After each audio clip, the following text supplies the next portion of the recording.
Olá, você que me segue no Rodrigo Silva Arqueologia, nós estamos de volta para o nosso bate-papo semanal sobre Bíblia, teologia, religião, e o assunto de hoje é um tema muito sensível. Onde está Deus durante as tragédias? Nós tivemos agora, há poucos dias, o assunto ainda está fresco ainda, uma tragédia no Paraná, uma fábrica que explodiu matando várias pessoas, 3 funcionários sobreviveram, e o mais, assim, irônico, se é que eu posso usar essa expressão, eles estavam orando, pedindo proteção de Deus sobre aquele dia de trabalho, sobre aquele turno de trabalho, 2 minutos antes da explosão, antes da tragédia. Onde está Deus? Por que Deus não interveio? Por que Deus não fez nada? E essa é a pergunta que o crente lida com ela. Onde está Deus nas maiores tragédias? E eu quero falar sobre esse assunto com você hoje, porque pode ser que você que está me assistindo é alguém que está passando nesse momento por uma grande provação na sua vida. Quem sabe você está passando por um luto real, você perdeu alguém que você ama, ou um luto emocional, a pessoa não morreu, mas ela está viva, apenas abandonou você, ou uma depressão, ou uma perda de qualquer esperança na vida. Onde está Deus? Você já se questionou onde está Deus quando eu mais preciso dele? Eu queria ver a sua opinião, queria ler a sua opinião aí no chat. Então coloca aí, por favor. Realmente, eu já me senti abandonado por Deus. Você já questionou? Ou você nunca questionou a Deus, você nunca se sentiu abalado durante as provações? Como é que você lida com isso? Então você já questionou a Deus, você está questionando nesse momento, ou você nunca questionou? Coloca uma dessas opções aí, compartilhe a sua experiência. Ela será boa por várias razões. Se você está passando por uma dor, os próprios psicólogos, especialistas em saúde mental, dizem que colocar para fora, seja verbalizando ou por escrito, aquilo que você está sentindo, é terapêutico, faz parte do processo de cura. Então coloca aí qual a sua dor, e nós aproveitamos também essa oportunidade para orar com você e por você. Quando você coloca a sua angústia aqui no canal, muita gente fala assim: aqui não precisa disso. É um momento que você dá a oportunidade para que outros possam ser simpáticos à sua dor e orarem por você. Você também está dando a oportunidade de alguém que é tão pecador quanto você se solidarizar na sua dor, no seu sofrimento. É lógico que também devemos tomar cuidado, porque há muitos oportunistas que sempre colocam uma mensagem do tipo: estou desempregado, meu filho está passando fome, manda um Pix para mim. Então cuidado, tá bom? Não é esse o objetivo do canal.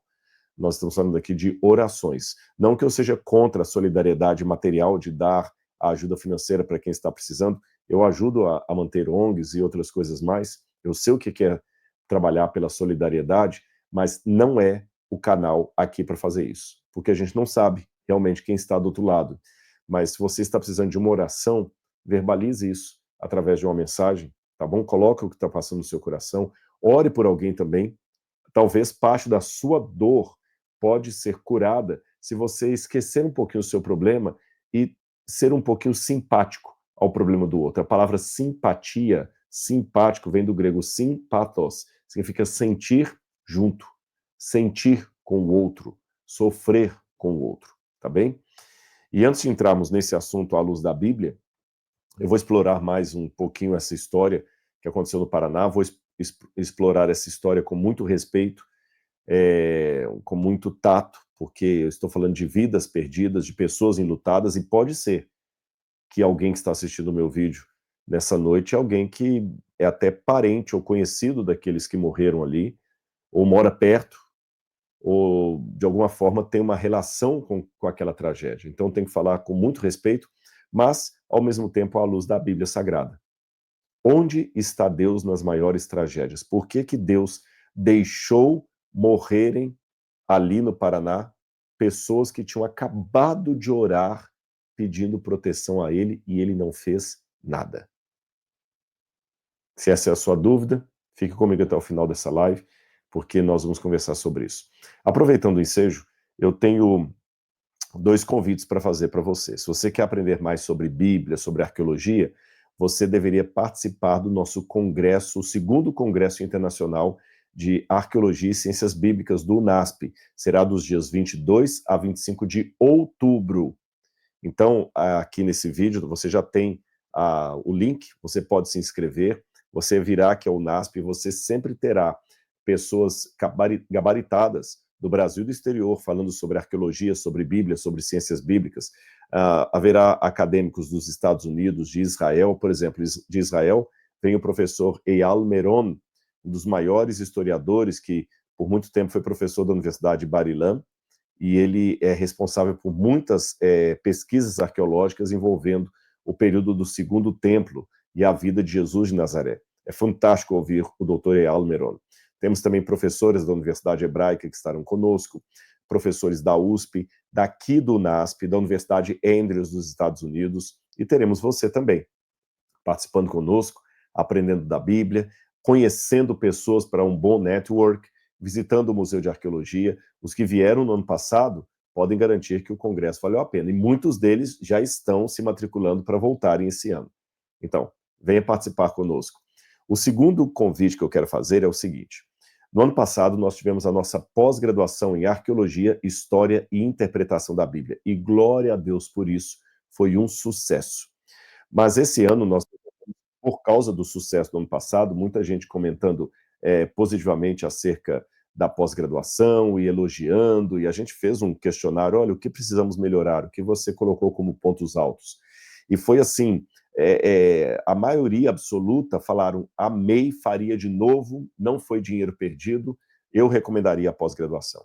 Então nós resolvemos abrir uma segunda turma esse ano. Só que eu conversei com o pessoal e resolvi fazer diferente. Muitos colocavam assim, poxa, eu até queria fazer a pós-graduação, mas eu acho que eu não vou dar conta. É muito puxado, o nível vai ser muito elevado, eu não tenho formação na área, como é que eu posso fazer? Então, esse ano, nós começamos assim, nós estamos abrindo uma introdução à pós-graduação. E para valorizar aqueles que participam dessa introdução à pós, eu gravei as aulas em Israel.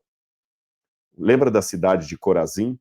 Jesus menciona a cidade de Corazim como uma cidade que recebeu milagres de Jesus, recebeu a pregação de Jesus, a presença física de Jesus, mas infelizmente eles não se converteram. Então Jesus lança uma maldição sobre Corazim. De Corazim, das ruínas de Corazim, eu mostro como eram as casas da época de Jesus, as ruas da época de Jesus, os objetos históricos da época que nos ajudam a entender o contexto histórico de Jesus de Nazaré. Então, nessa introdução à pós, são 4 aulas, você vai aprender muita coisa que você nem imaginava. Por exemplo, Jesus não nasceu numa estrebaria, como muita gente pensa, no sentido moderno da palavra. Como foi o nascimento de Jesus? Como os objetos me ajudam a entender passagens bíblicas relevantes.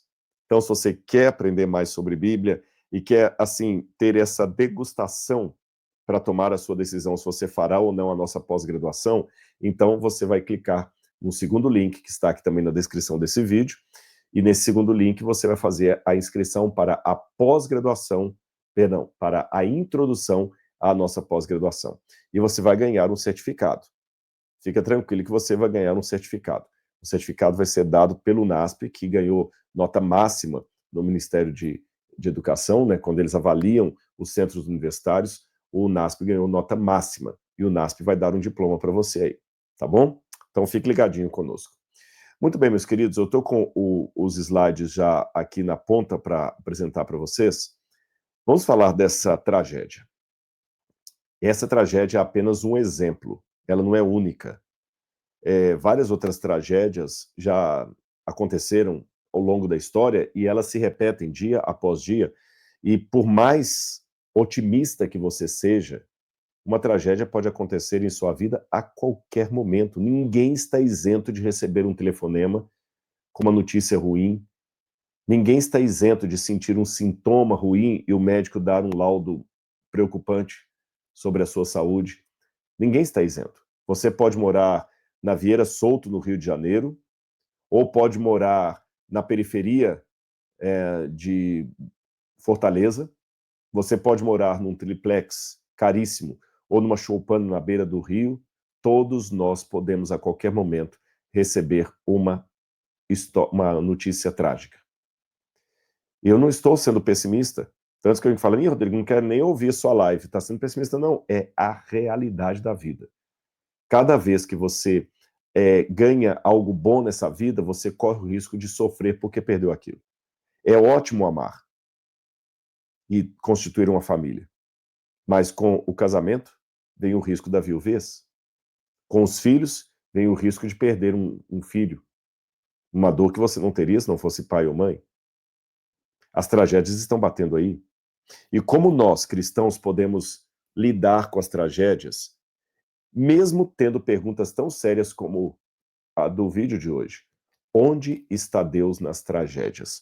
Onde Deus estava quando aquela explosão aconteceu no Paraná? 2 minutos, gente, 2 minutos depois deles terem feito um culto para começar o seu turno de trabalho. Isso não entra na cabeça de muitas pessoas e é compreensível. Vamos ver um pouquinho sobre essa matéria. Ela foi trágica, mas ela não ocupou tanto as manchetes, porque está todo mundo agora mais preocupado ou voltado para a questão da briga do Supremo, da taxação sobre o Brasil dos Estados Unidos, das questões políticas, o rumo da economia. Então, como está todo mundo mais voltado para isso, essa tragédia talvez não ganhou o destaque que ganharia noutros tempos, mas foi realmente algo terrível que aconteceu ali no Paraná. O Fantástico noticiou, e são cenas fortes, por isso que eu estou mostrando para vocês apenas o frame, apenas a fotografia, mesmo porque poderia derrubar a live se eu colocasse aqui cenas reais da tragédia. E ali está escrito: o Fantástico mostra imagens de fábrica pouco antes da explosão no Paraná. E são imagens muito sensíveis. Olha como foi publicado no outro jornal. Delegada diz que vítimas oraram antes de explosão na Grande Curitiba. Porque houve um boato que os trabalhadores estavam manipulando indevidamente alguns elementos químicos explosivos e por isso que houve a explosão por negligência. Mas isso foi um boato, não há ainda nenhum laudo dos bombeiros, pelo menos que tinha sido publicado até o momento desse anúncio, e falaram: o que a gente sabe é que as pessoas estavam orando. Inclusive, tem outra matéria que também queria partilhar para vocês, com vocês, do G1, que diz assim: olha, delegada diz que vítimas não estavam manipulando explosivos e se reuniram para fazer oração pouco antes de explosão na Grande Curitiba. Aí a pergunta que a gente faz é essa: eles estavam orando? Normalmente, quando você ora, você confia que Deus vai fazer alguma coisa. E por que ele não faz? Estou fazendo perguntas que você também coloca aí na sua mente. Por que Deus não age? É, olha o que está aqui na promessa que Jesus falou no Evangelho de Mateus, quando Jesus fala sobre o Sermão da Montanha. Tem um determinado momento que ele explica a oração e ele fala, um pouco antes da oração do Pai Nosso, ele fala: e quando vocês orarem, não sejam como os hipócritas que gostam de ficar nas praças orando, orem ao Pai em secreto e ele vai atender vocês. E quando Jesus recomenda para orar a Deus, ele diz o seguinte: e o seu Pai, que vê em secreto, lhe dará a recompensa. E aí Jesus ensina a oração do Pai Nosso. Um pouco mais à frente, nesse mesmo Sermão da Montanha, Jesus disse o seguinte, em Mateus capítulo 6, versículo 7. Peçam e lhes será dado. Busquem e acharão. Batam e a porta será aberta para vocês. Pois todo o que pede recebe, o que busca encontra, e quem bate, a porta será aberta. Ou quem de vocês, se o filho pedir pão, lhe dará uma pedra? Ou se pedir um peixe, lhe dará uma cobra? Ora, se vocês que são maus sabem dar coisas boas aos seus filhos, quanto mais o Pai de vocês, que está nos céus, dará coisas boas aos que lhe pedirem. Ou seja, Jesus está falando uma verdade óbvia aqui. Você é falho, pecador, comete erros, comete equívocos, tem que pedir perdão, tem que pedir desculpa. E mesmo tendo tantos defeitos, você dá coisas boas a seu filho. Até mesmo um traficante que mata sem nenhuma piedade, que elimina pessoas e depois faz um lanche como se nada tivesse acontecido, até mesmo um traficante desse consegue ser amoroso com um filho. Ora, se até um perverso consegue tratar bem um filho, será que Deus não vai tratar bem os seus filhos? É a pergunta retórica de Jesus. Mas na prática, parece que não foi bem assim, porque eles oraram. E sabe o que é pior? É a pergunta: por que que 3 sobreviveram? Não que eles não merecessem sobreviver, por favor, não se trata disso.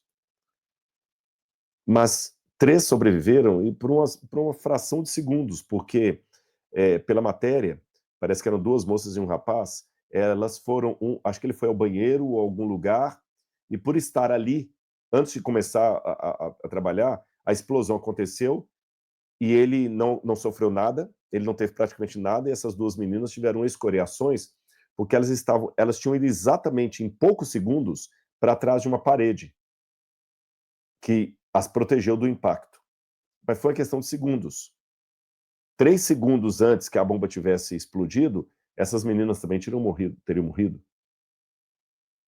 Aí você pergunta, por que que Deus poupou aqueles 3? Eu não sei se eles são evangélicos, são católicos, se professam alguma fé, mas eu imagino que se forem católicos, assim, praticantes mesmo, talvez a mãe deles ou a avó tá lá agradecendo a Deus, fazendo até uma missa de agradecimento a Deus, porque salvou o seu filho, a sua filha de uma tragédia.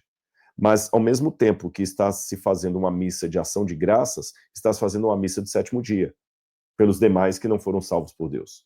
Se forem evangélicos, protestantes, a mesma coisa. Um está fazendo um culto de ação de graças a Deus pelo livramento e dando o depoimento dele, Deus foi tão bom, eu orei e Deus me livrou, mas os outros também estavam orando e Deus não livrou. E como é que a gente lida com isso na prática?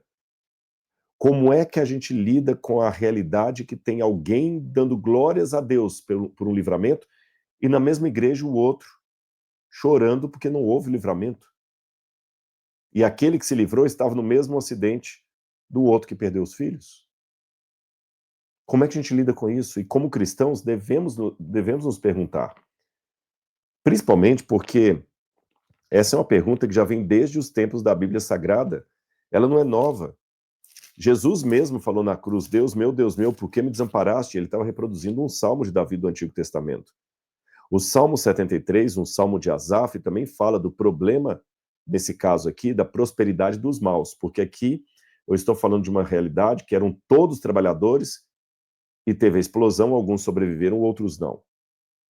Aqui, o salmista vai para um capítulo ainda mais dantesco.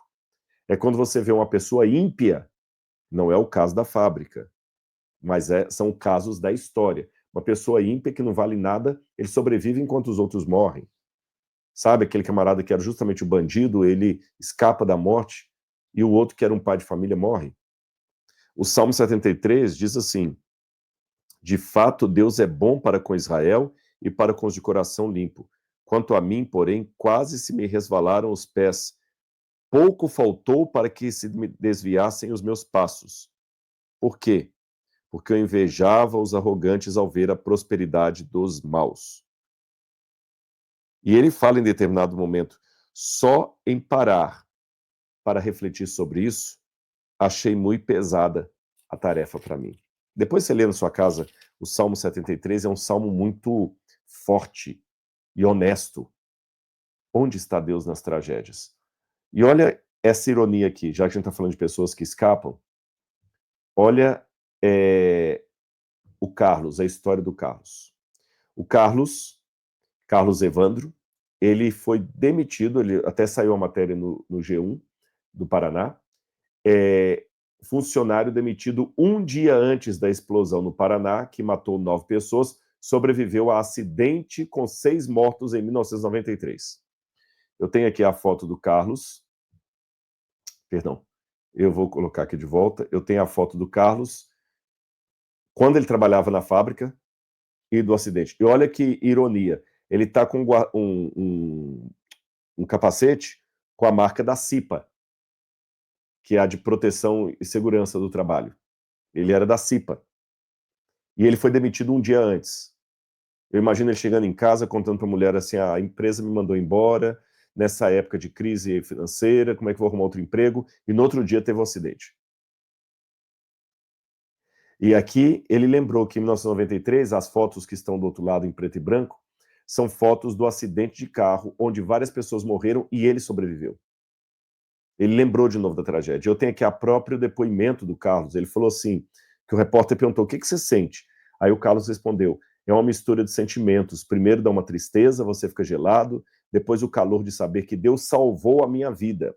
Eu lamentei muito pela perda dos meus amigos naquela época, na época do acidente. Como aconteceu agora, na época da explosão. Mas ele sobreviveu, então dá até um misto assim de culpa e alívio, sabe? Culpa porque que, né? Carlos relembrou que conhecia a rotina de cada setor da Enaex, que é o nome da empresa, e que a oração fazia parte de toda a troca de turno dos funcionários, dos quais ele era amigo. Ele explicou que antes do início da produção do dia, havia um tempo dedicado ao diálogo diário de segurança, por isso que ele estava com o capacete da CIPA, né? Que durava de 10 a 15 minutos, era um culto. Depois, primeiro eram anúncios da CIPA, depois era um culto. Depois iniciava uma oração. E ele mesmo fala, geralmente a oração era um Pai Nosso, agradecendo pelo dia, por testar ali, eu acho que deve ser por estar ali, eu copiei como estava no jornal, por estar ali, pedindo para que no outro dia a gente conseguisse estar ali, conseguisse vencer aquele dia. Então, gente, eles estavam orando, pedindo a Deus proteção. Eles estavam agradecendo a Deus. E qual oração? A oração do Pai Nosso. Ironia das ironias, a mesma oração que falava, livrai-nos do mal. Amém. Eu fico pensando, o que passava na mente daquelas pessoas? Será que elas imaginavam que daqui a pouco elas iam morrer? 2 minutos depois da oração? 2 minutos. Onde estava Deus? Mas calma, eu não perdi a minha fé. Eu estou apenas fazendo as perguntas que a própria Bíblia faz, que o próprio livro de Jó faz. E vou dar já uma sugestão para você, antes de entrarmos na postura de Cristo em relação às tragédias, porque uma das perguntas que eu quero responder nessa noite é, e se Jesus estivesse ali naquela fábrica, ou consolando os enlutados, o que ele diria? Eu já posso antecipar uma parte da resposta sem abrir a Bíblia. Eu posso dizer o que certamente Jesus não diria. Jesus não diria verdades insensíveis. O que eu quero dizer por verdades insensíveis? Veja, há muitas pessoas que durante o luto do outro, ele vem com aqueles chavões prontos, que são verdadeiros, mas podem ser tremendamente insensíveis na hora da dor. Frases do tipo, ah, chora não, é assim mesmo, temos que aceitar a vontade de Deus, né? Ah, ele está numa situação melhor. Cuidado, porque embora muitas dessas frases, não todas, porque muitas também não estão firmadas na palavra de Deus, são apenas a reprodução da cultura popular. Mas algumas são verdadeiras. Só que, ditas na hora errada, elas não cumprem um papel de piedade. Lembra que Jesus era o caminho, a verdade e a vida. Jesus não apenas falava verdades, ele era a verdade encarnada. E nem por isso Jesus falou sobre tudo o tempo todo. Houve muitos momentos em que ele permaneceu calado.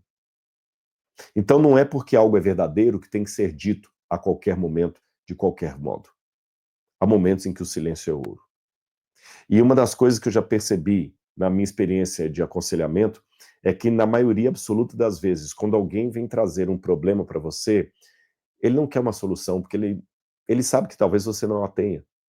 Ele quer apenas um ombro amigo para chorar sem ser discriminado, porque muitas vezes a pessoa sofre duas vezes. Ele sofre pela dor que está arrebentando o seu peito e sofre uma segunda vez quando ele ouve vozes de consolo tentando minimizar a dor que ele está sentindo.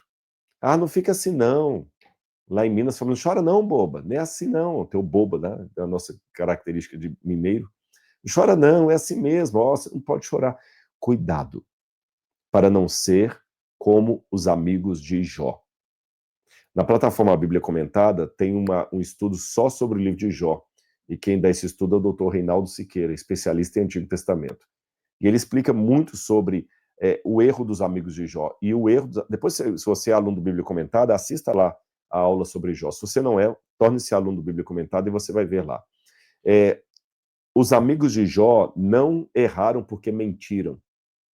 Se você olhar na sua Bíblia, as falas dos amigos de Jó estão repletas de verdades teológicas. Tem uma história, uma anedota, que eu já contei em outras situações, mas eu vou repeti-la aqui porque ela ilustra bem o que eu quero dizer a esse respeito. Dizem que uma vez um paraquedistas pulou de um avião, ele pulou com paraquedas, o paraquedas abriu, até aí tudo bem, só que o vento levou para um lugar cheio de árvores e o paraquedas ficou enroscado e ele ficou pendurado aqui, desesperado, sem saber o que fazer. Passou debaixo daquela árvore um sujeito assim compenetrado com a Bíblia assim, ajeitando o óculos, certamente um crente que estava indo para a igreja. E quando ele passou rápido, o sujeito gritou lá de cima pendurado: "Ei, ei, ei, amigo, amigo, amigo, tá me vendo aqui? Por favor, ajude-me a descer."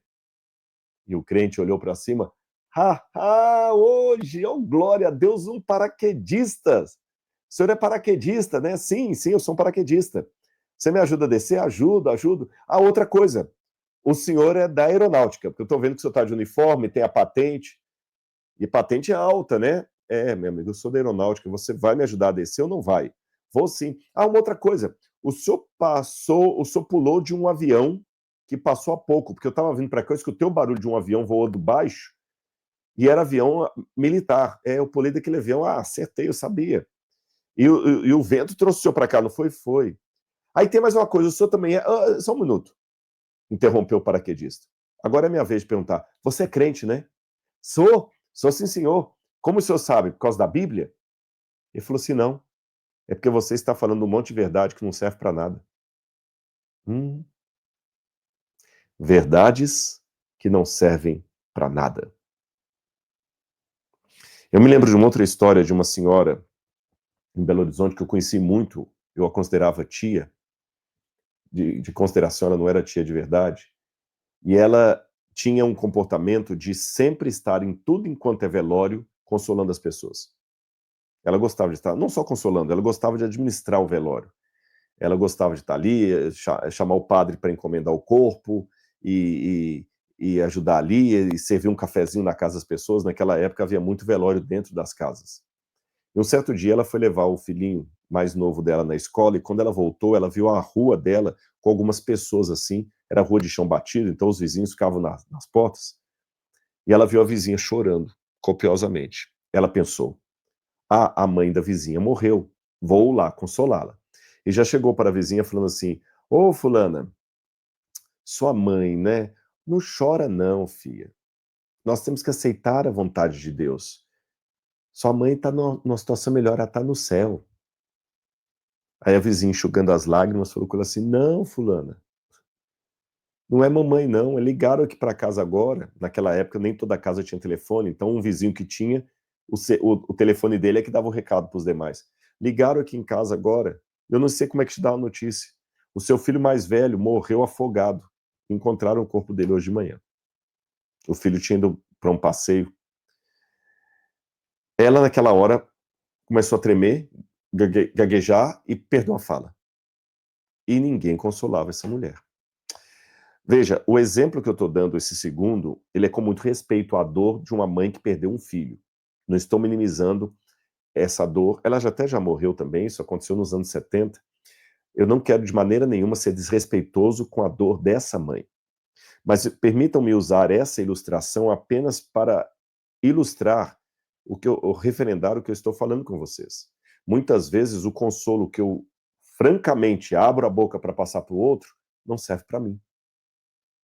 A mesma mulher que um minuto antes estava falando assim: não chora não, Deus quis assim, sua mãe está numa melhor. Quando soube que foi o filho dela que tinha morrido afogado, aquelas palavras não a consolaram. Ela entrou em desespero. Então, devemos ter a sensibilidade de muitas vezes até não falar nada, ficar quieto. É lógico, a Bíblia fala sobre a ressurreição, por exemplo, no livro de Tessalonicenses, Paulo fala, é, ao discorrer sobre a ressurreição, Paulo fala o seguinte: consolem uns aos outros com essas palavras. Então é bíblico que nós podemos e devemos usar promessas bíblicas para consolar as pessoas, mas também é bíblico que devemos saber a hora certa de agir. Lembra que nossas palavras sejam temperadas com sal, que nós tenhamos prudência na hora de falar, sensibilidade com a dor do outro. Às vezes ele não está preparado para ouvir aquilo. Um conselho bíblico que também é muito forte é aquilo que Paulo falou em Romanos capítulo 12. Regozijai-vos com os que se regozijam e chorai com os que choram. Se você perceber bem, aqui é um conselho duplo. Paulo está falando o seguinte: alegre-se com aqueles que estão alegres e chore com aqueles que choram. Então, aqui, para falar das tragédias, eu estou trabalhando um pouquinho a psicologia das relações também, a gente nota que muitas pessoas, na verdade, até choram com os que choram. Não é tão difícil assim. Não é tão difícil. É difícil você se compadecer e ajudar o que chora. Mas na hora que ele está na pior, até é comum você olhar e falar assim: ô, meu amigo, eu soube que você perdeu o emprego, que pena, né? Precisar de alguma coisa, eu tô aqui, mas torcendo para que ele não precise. Dizem que o verdadeiro amigo não é necessariamente aquele que aparece quando a sua tragédia ficou pública. Quando a sua tragédia ficou pública, aparecem pessoas ali: ó, precisar de qualquer coisa, eu tô aqui, fiquei sabendo que sua esposa saiu de casa. Rapaz, eu fiquei sabendo que você perdeu o emprego, que chato, né? O verdadeiro amigo é aquele que aparece quando você tá no topo. Não para poder tirar proveito daquilo, mas apenas para celebrar com você. Olha essa imagem. Uma talvez contando com alegria, com euforia, o momento em que ela conseguiu vencer na vida alguma coisa, e a outra olhando com cara de desconfiança. Perceba que a, o princípio bíblico, a ordem bíblica, vai nos dois sentidos. Alegre-se com o que está alegre e chore com o que está chorando. Há pessoas que não se alegram com o que se alegra. O Brasil, especificamente, eu sei que há pessoas que nos assistem de outros países, mas deixe-me admitir um problema cultural do Brasil, que eu vi que em outros lugares não é assim. Por exemplo, lá nos Estados Unidos, quando um sujeito, normalmente, não estou falando que lá todo mundo é santo, não, mas é uma característica boa da cultura deles, como há coisas que são boas ou melhores na nossa cultura brasileira. Mas na América é o seguinte: quando um norte-americano compra um carro bom, ou muda para uma casa boa, os vizinhos já olham assim: olha que legal, ele prosperou. Porque na cabeça americana, se o cidadão americano prospera, é porque o país está dando condição para isso. Se está dando condição para isso, significa que eu estou num bom país, significa que eu posso prosperar também.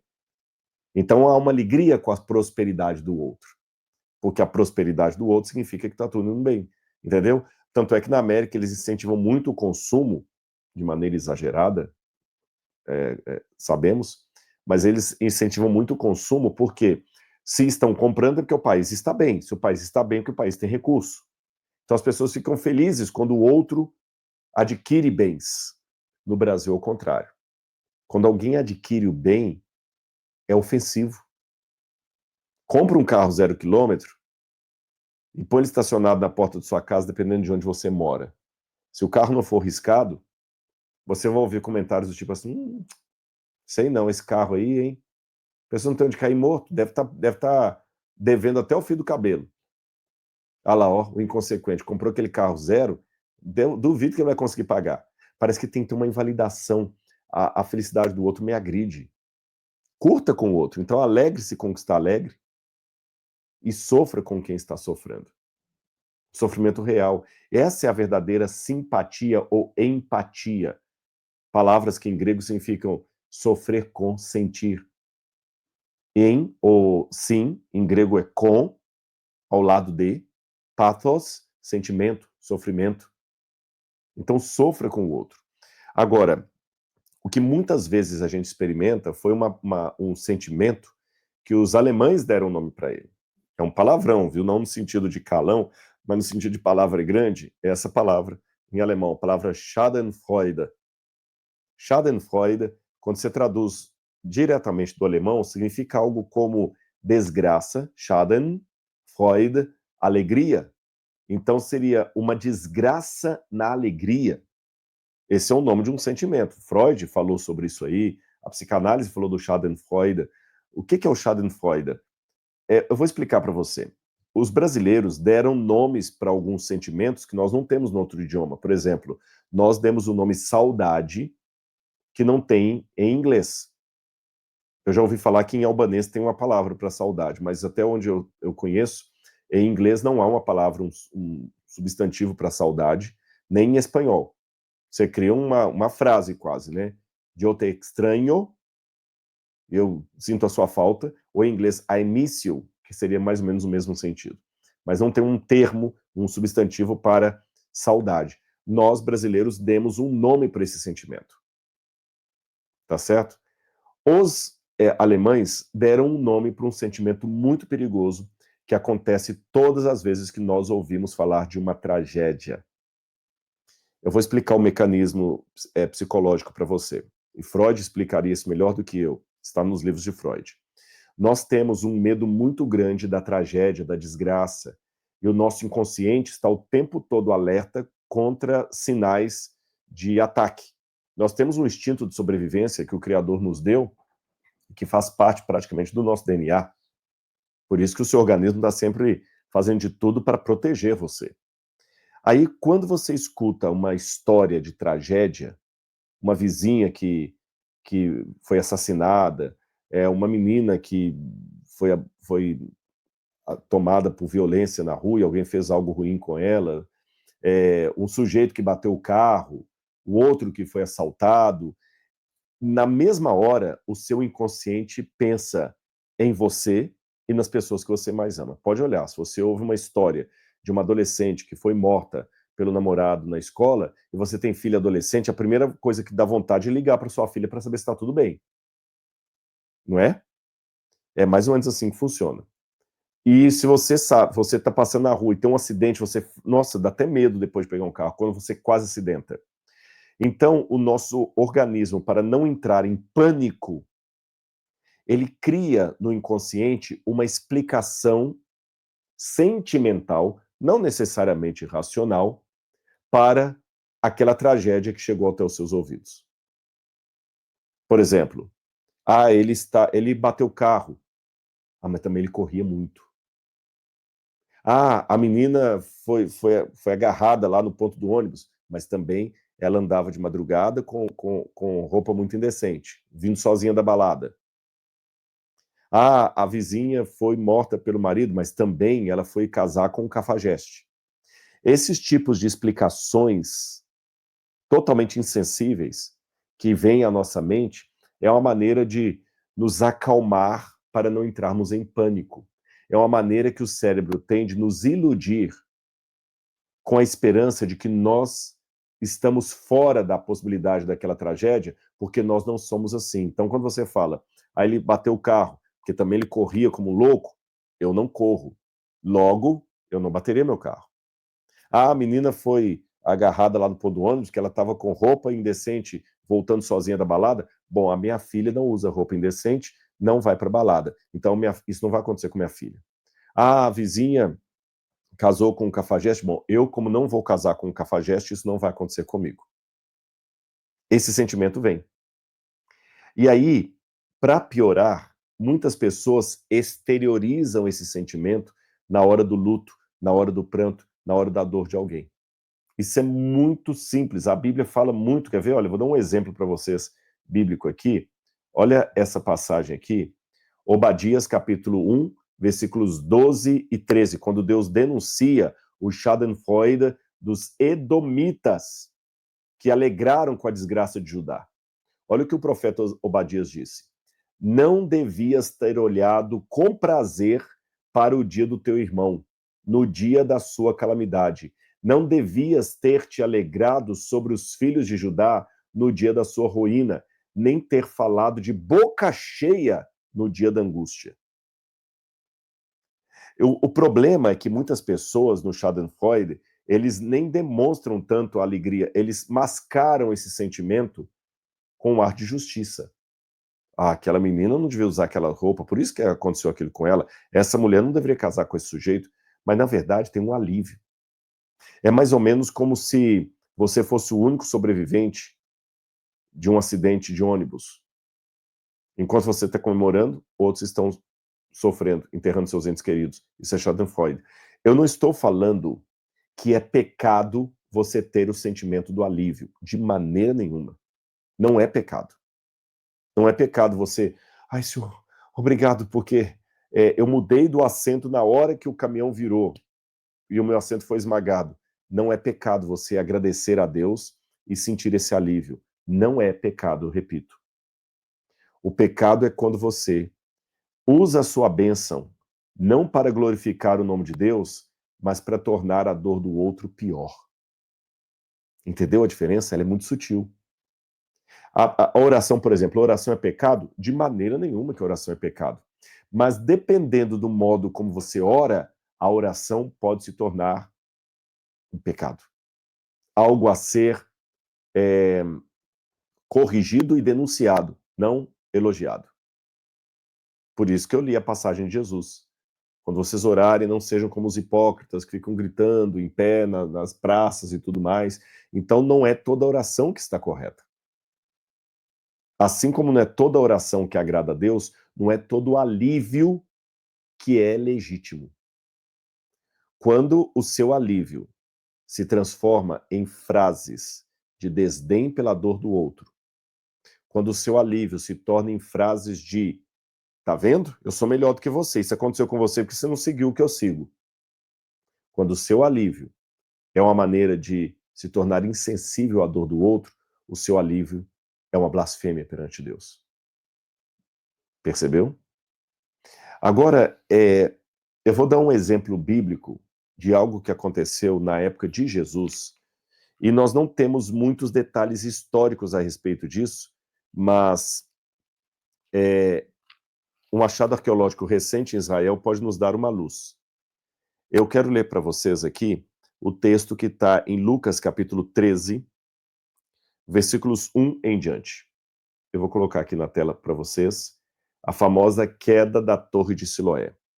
Naquela mesma ocasião, estavam ali algumas pessoas que falaram para Jesus a respeito dos galileus, cujo sangue Pilatos havia misturado com os sacrifícios que os mesmos realizavam. Então Jesus lhes disse: vocês pensam que esses galileus eram mais pecadores do que todos os outros galileus por terem padecido essas coisas? Digo a vocês que não eram. Se, porém, não se arrependerem, todos vocês também perecerão. E quanto àqueles 18 sobre os quais desabou a torre de Siloé e os matou, vocês pensam que eles eram mais culpados do que todos os outros moradores de Jerusalém? Digo a vocês que não eram.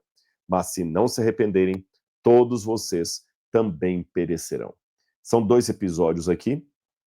Um de galileus, que estavam fazendo um sacrifício a Deus e foram mortos por Pôncio Pilatos. Nós não temos ainda nenhum achado arqueológico que nos diga que história é essa. Mas nós temos declarações de Flávio Josefo, historiador judeu do primeiro século, contando das maldades que Pilatos praticava.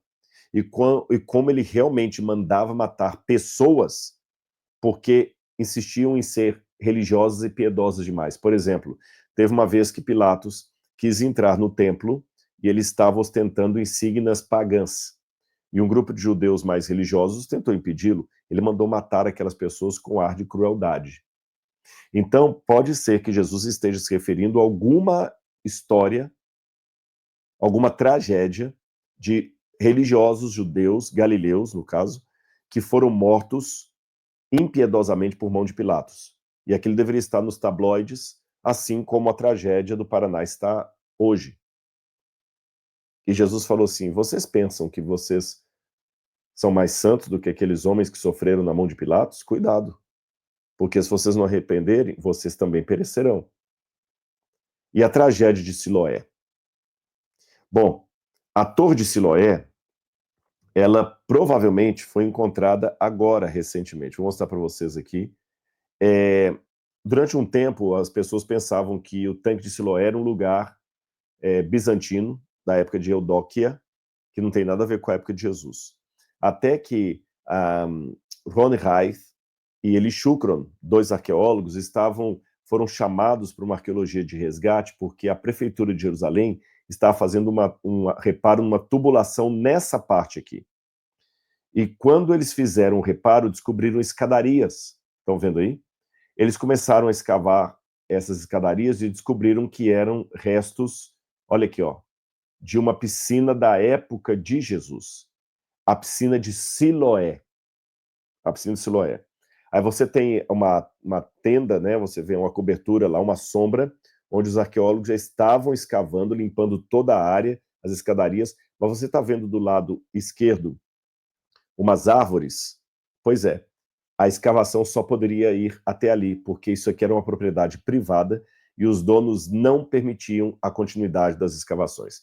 Até que, mais recentemente, o Departamento de Antiguidade de Israel conseguiu autorização para, como se diz, desapropriar aquela área, os donos saíram dali e eles começaram a escavação. Só que no primeiro momento, você está vendo aí os tratores limpando a área, as escadarias da piscina de Siloé, onde Jesus esteve pessoalmente. Jesus esteve aí. Foi nessa piscina que ele mandou o cego que Jesus curou se lavar.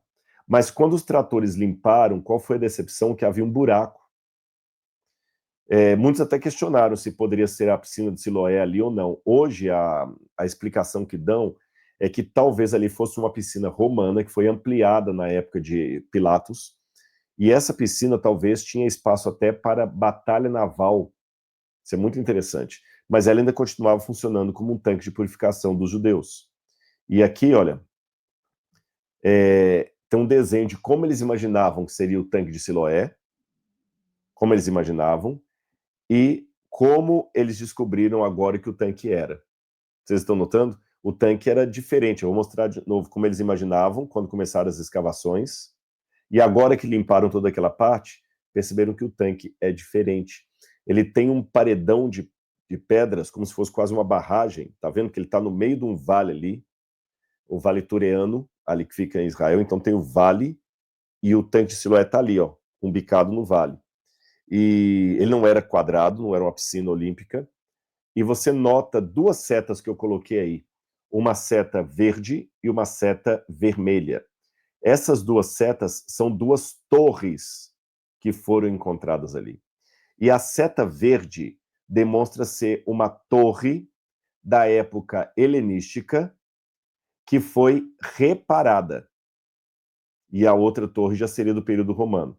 Você nota até que nessa torre original acreditava-se, por exemplo, que havia duas entradas. Estão vendo a torre da esquerda? As duas torres, a helenística, tá certo? Só que na torre da direita, do desenho da direita, você vê que a torre da esquerda, ela sofreu um reparo. Estão notando que a entrada até sumiu? Esse reparo foi feito no primeiro século de nossa época, na época de Jesus, nos tempos de Jesus. Então, ao que tudo indica, quando eles estavam fazendo o reparo, isso é inédito, tá? Isso é inédito. Provavelmente, veja, eu estou usando a palavra provavelmente, alguns arqueólogos pensam que ali poderia estar a torre que caiu e Jesus fez referência a ela em Lucas capítulo 13. Porque veja bem, você tinha duas torres, uma está o alicerce dela em pé, a outra parece que colapsou no primeiro século de nossa era. E ela foi restaurada, refeita. Então dá a entender que esse colapso da torre foi o colapso justamente que matou esses 18 trabalhadores. Aí Jesus faz a pergunta básica: vocês acham que vocês são menos pecadores do que eles?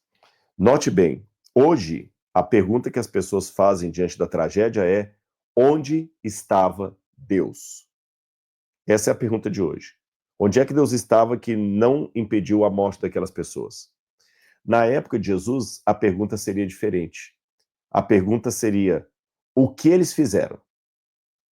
Porque enquanto hoje você joga para Deus a responsabilidade do que aconteceu, na cultura dos tempos bíblicos, a responsabilidade estava com as pessoas. Veja, quando eu digo cultura dos tempos bíblicos, eu não quero dizer que a Bíblia endossa esse ensino. Eu estou apenas dizendo que este era o entendimento ou a compreensão cultural daquela época. Lembre-se, quando Jesus veio caminhando sobre as águas, os discípulos apavorados gritaram, pensando que era um fantasma. Mas a Bíblia não endossa a existência de fantasmas. Então, ali nós temos um caso claro de discípulos de Jesus que, ainda dominados por uma cultura grega ou helenística, acreditavam em fantasmas, alma penada. Tá certo? Então, eu estou falando de uma cultura da época. Na cultura da época, se aquela tragédia aconteceu, é porque alguém é culpado, alguém tem pecado. Então, tanto na tragédia daqueles que foram mártires na mão de Pilatos, como daqueles 18 que sucumbiram com a queda da torre de Siloé, o que Jesus está dizendo é o seguinte: ora, vocês são tão pecadores como eles. Não pensem que eles mereceram mais do que vocês. Não usem Schadenfreude para falar, pois é, eu estou livre e você não está. E esse ensinamento de Jesus, ele me ajuda a entender muito da própria logística de tudo que aconteceu. Jesus falou em João capítulo 16, verso 22, agora vós tendes tristeza, mas voltarei e ver-vos-ei, e o vosso coração se alegrará, e ninguém tirará a vossa alegria. Jesus prometeu isso para os discípulos e promete para nós também. Ele não prometeu retirar a dor nesse mundo, mas ele disse que a dor vai sair. Quando, Rodrigo? Essa é a questão. Preste atenção que você vai entender agora como trabalha o milagre de Deus. Deus promete que fará algo, mas ele não promete quando, nem como. Vou repetir. Deus promete muitas coisas, e ele promete que fará algo. Ele só não disse quando, nem como. Hoje, essa vida é tudo que nós temos. Então, a ideia de perder a vida realmente é algo dantesco. E eu entendo isso. Mas, quando estivermos na eternidade com Cristo, nós olharemos para essa vida de hoje com o mesmo sentimento que talvez o adulto olhe para a sua época de infância. Por exemplo, eu me lembro uma vez, eu tinha um cachorrinho, e eu gostava muito do meu cachorrinho, era o Lupe. E o Lupe roeu um boneco do Playmobil. Eu tinha uma coleção do Playmobil, e ele foi lá, eu cheguei, cadê meu... O Lupe tá lá. Já tinha mastigado a cabeça do boneco todo, estragou o boneco. Eu chorei copiosamente vários dias. Eu fiquei com raiva do cachorro. Eu chorei, meu mundo desabou. E toda vez que eu olhava para a coleção do Playmobil, eu sentia a falta daquele que ele tinha ruído. E não tinha o que fizesse.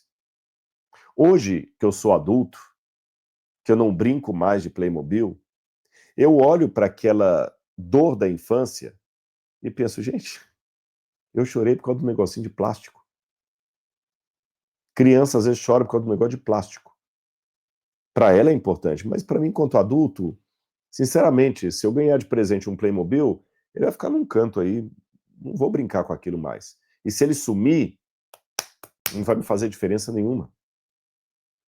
Pois entenda que tudo que hoje é muito caro e precioso para nós, aos olhos do Rodrigo que estará com Cristo na eternidade, essas coisas serão tão pueris e tolas quanto o Playmobil da minha infância. Entende? Então hoje eu choro copiosamente por que eu perdi minha casa, por que eu perdi meu emprego, por que eu perdi minha saúde, por que eu perdi a minha vida. Mas quando a gente estiver na eternidade, fala assim, perdeu a vida? Como assim? A vida é isso aqui. A vida é isso aqui. É lógico, não podemos ser insensíveis. Para minha época de criança, perder o Playmobil mastigado pelo meu cachorro foi uma tragédia real. Porém, o fato de emocionalmente aquilo ter sido uma tragédia não diminui a realidade histórica de que aquilo, no final das contas, não foi uma tragédia. Foi um Playmobil. Quando estivermos com Cristo na eternidade, as maiores tragédias desse mundo parecerão tão pequenas em face à glória do porvir, que nós nem vamos chorar mais por causa disso. Mas enquanto estamos do lado de cada eternidade, são tragédias e são sérias. Porém, assim como a realidade da dor, da perda do Playmobil para o Rodrigo com 6 anos de idade, não nega que aquilo é uma coisa pequena, a realidade da minha dor hoje, ao sofrer a perda de um ente querido, ao receber uma notícia de câncer, qualquer coisa, essa realidade não diminui o fato de que, aos olhos da eternidade, isso aqui é uma coisa pequena.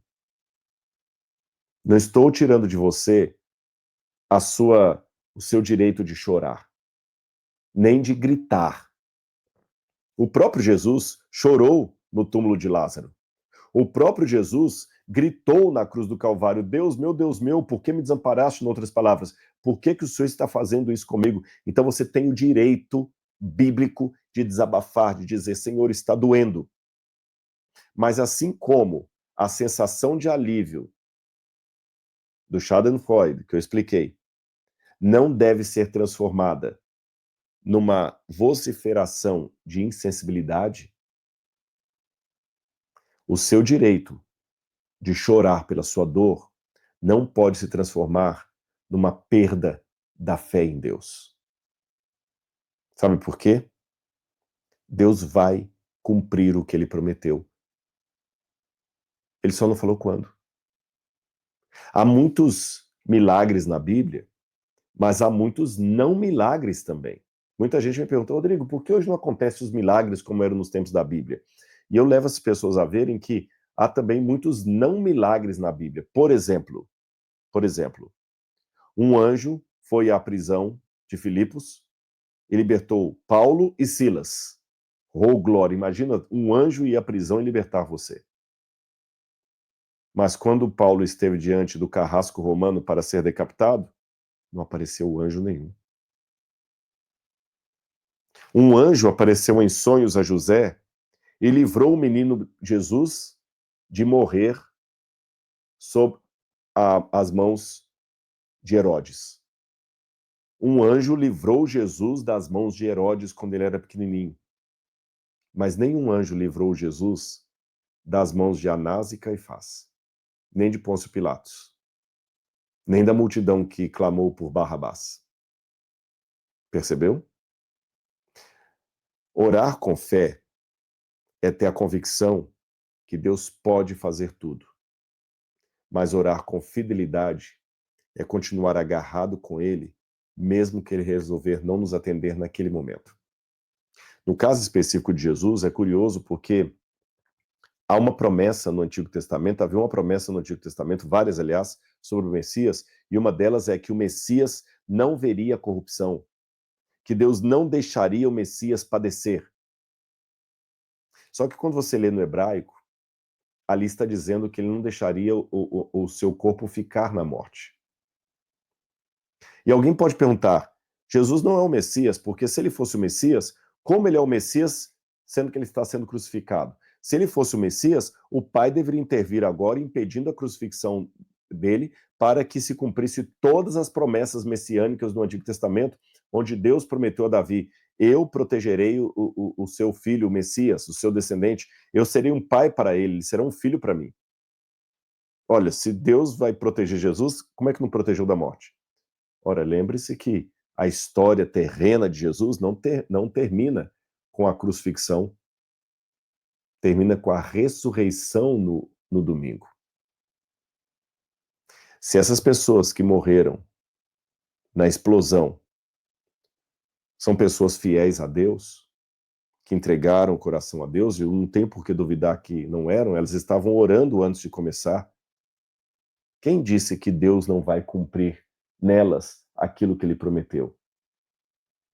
Quando elas ressuscitarem do pó da terra, conforme a promessa de Tessalonicenses, e receberem o Senhor nas nuvens, com um corpo glorificado, Deus cumpriu ou não cumpriu o que ele prometeu? Elas oraram no Pai Nosso: Senhor, livra-nos do mal. E quando elas estiverem na ressurreição da glória, Deus vai tê-las livrado do mal de uma vez por todas. Então, quando você ora no Pai Nosso, Pai Nosso que estás no céu, santificado seja o teu nome, venha a nós o teu reino, etc. Livra-nos do mal. Deus está ouvindo essa oração. Isso não significa que ele vai atender isso aqui agora. Ele vai livrar você do mal final. Porque mesmo que você passe por tragédias, decepções, lutos e angústias nessa vida, vai chegar um momento na história em que Deus vai livrar você do mal. Eu quero ler essa passagem com vocês, Apocalipse, capítulo 21, quando fala da Nova Jerusalém, a cidade santa que desce do céu, a promessa é essa: vi novo céu e nova terra, pois o primeiro céu e a primeira terra passaram e o mar já não existe. Vi também a cidade santa, a Nova Jerusalém, que descia do céu da parte de Deus, preparada como uma noiva enfeitada para o seu noivo. Então ouvi uma forte voz que vinha do trono dizendo: eis o tabernáculo de Deus com seres humanos. Deus habitará com eles, e eles serão povos de Deus, e Deus mesmo estará com eles e será o Deus deles. E lhes enxugará dos olhos toda lágrima, e não haverá mais morte, nem luto, nem pranto, nem dor, porque as primeiras coisas passaram. E aquele que estava sentado no trono disse: eis que faço novas todas as coisas. E acrescentou: escreva, porque essas palavras são fiéis e verdadeiras. Mãe, com todo o respeito que eu tenho pela sua dor, da perda de um filho, aquele dia que você orou a Deus: Senhor, protege meu filho, livra o meu filho de todo mal, e mesmo assim o seu filho morreu no acidente automobilístico, quando ele ressuscitar, na manhã da ressurreição, com uma vida plena, com um corpo glorificado conforme a promessa bíblica, um corpo que não vai mais sofrer decepção, nem machucado, nem doença, um corpo eterno. Deus vai entregar o seu filho para você, e você vai falar assim: meu filho, e ele vai dizer: você pensou que eu não ia cumprir? Você pediu para eu livrar seu filho de todo o mal, e eu livrei. Agora, ele está livre de todo o mal. De todo o mal. Mas talvez você me pergunte: Rodrigo, tá bom, eu entendi que lá na volta de Jesus, no último dia, Deus vai nos livrar de todo o mal e todas as promessas da Bíblia vão ser cumpridas cabalmente. Exatamente. Porque todos seremos ricos, moraremos numa cidade de ouro, não haverá mais morte, nem pranto, nem dor. Mas por que Deus não faz isso agora? Por que só lá? Boa pergunta. Sabe por quê? Porque se Deus antecipasse a eternidade para um tempo em que nós, seres humanos, não estamos preparados para ela, Deus iria cometer o pior erro de toda a história. Quando Adão e Eva caíram em pecado, a primeira coisa que Deus fez foi impedi-los de ter acesso à árvore da vida. Por quê? Para que eles não comam o fruto da vida ainda em pecado e vivam eternamente naquela condição. Por isso Deus os impediu de chegar ali. Você não pode trazer situações provisórias para algo permanente ou vice-versa. Eu vou dar uma ilustração. Uma vez eu estava num lugar e um senhor, numa viagem, ele estava com um problema que ele tinha quebrado um dente. E ele estava com muita vergonha, ele não queria sorrir nas fotos.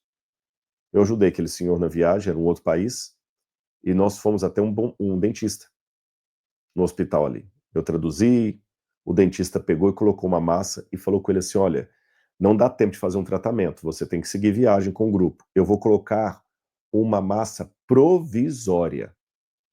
Ela vai servir para você sorrir, ela vai aguentar até você chegar no Brasil, mas evite morder alguma coisa aqui na frente, porque pode soltar. É uma massa provisória. Ele repetiu isso várias vezes, o dentista.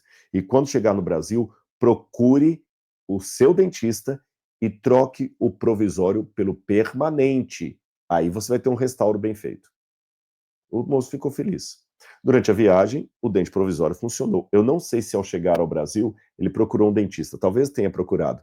Mas imagine que numa loucura ele não obedecesse o conselho daquele profissional. Ficasse com o dente provisório, mordendo coisas aqui. Talvez ele ia morder uma vez e ia funcionar, uma segunda vez talvez, um dia ele ia perder o dente de uma vez só.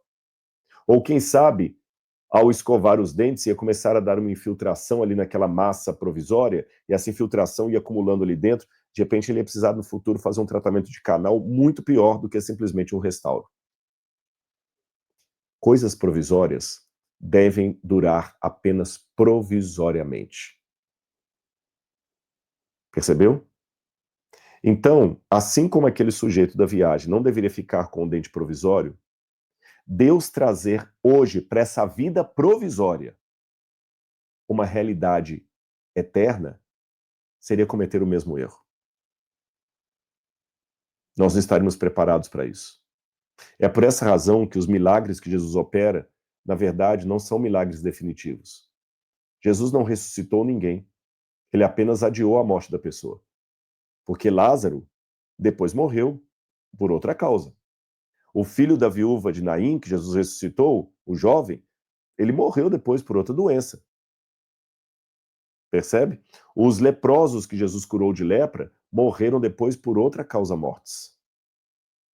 Aqui nessa terra, as coisas são provisórias. E os milagres de Deus, assim como o restauro que o dentista fez na boca desse meu colega, Deus coloca alguns restauros para mostrar que ele ainda está aqui, que não estamos abandonados. Mas ele tem que lembrar que são apenas restauros provisórios compatíveis com essa vida provisória.